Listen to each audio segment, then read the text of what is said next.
Zero tolerance. What is it, and how does it affect you? Many students are harmed every day when the zero tolerance law comes into effect. So what is the zero tolerance law? The zero tolerance law allows no leniency against people who break the rules, no matter their intent. This sounds like a good idea, because it would mean that people who did bad things would be punished severely, but many good people also get caught in this trap. It does not matter if you are innocent or guilty. If you do the act, you will get punished equally. Let's look at the two major issues surrounding zero tolerance. Number 1. This issue is a hot topic. Recently, in Duluth, Georgia, a high school student was suspended for the rest of the year for hugging his teacher, which he thought was an innocent act. The teacher, however, did not like it. Most people would say he should be punished. After all, he is breaking a school rule. But did he deserve to be suspended from a regular school and sent to an alternative school, which may have just ended any hope of him having a good life, all for one act? One miscommunication from him to the teacher? He is not a problem child. Even the injured party here, the teacher, do you really think she wanted to ruin a child's life? 2. This issue is a little less current, but probably more talked about. Contraband. Have you ever known why we can't bring toy guns, knives, or pictures of weapons to school? This is the zero tolerance law in action. At first, this seems like a good idea.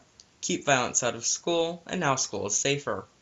Anyone with weapons or anyone that has something that hints of violence should be taken out of school. Sounds good, right? Except, no. Anyone having a gun in a public building, like the school, is already breaking the law, so you would already go to jail if you had one. Knives are also illegal for students to own in school, so the only thing this zero tolerance law really does is, instead of letting the police decide to make a good decision, let the inexperienced school board decide. So if it does not really help with that, what does the zero tolerance law provide? A safer school environment? Except not really. Let's look at the last thing the zero tolerance law does. Prevent the spread of violence by stopping things that look like guns from being allowed in school. Again, this is a good idea, but in practice is completely wrong.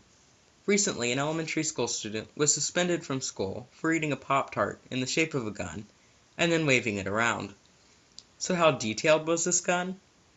About as detailed as the state of Idaho, or Florida, or an L. Unfortunately, this isn't the only event where things like this have happened. Look at the case of a Boy Scout who forgot to take his pocket knife out of his jacket when he went to school and got suspended for the rest of the year, and then served 180 days of probation, and then 30 days of house arrest, and then 2 days in prison. This child's life was completely ruined, all because he forgot to take his knife out of his jacket.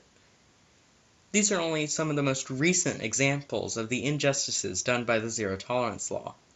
Not only does this policy cause headaches to teachers, students, and administrators, but it can also ruin innocent people's lives, at no benefit to school safety.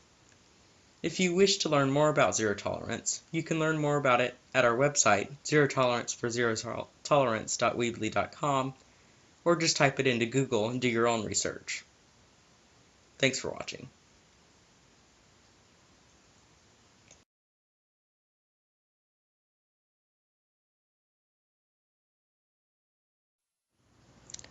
To sum up, the zero tolerance law, instead of trusting law enforcement to make good decisions, or the administrators at the school, or the teachers who actually know these students, it puts the decision-making power in the hands of a rule which cares nothing about the child's future.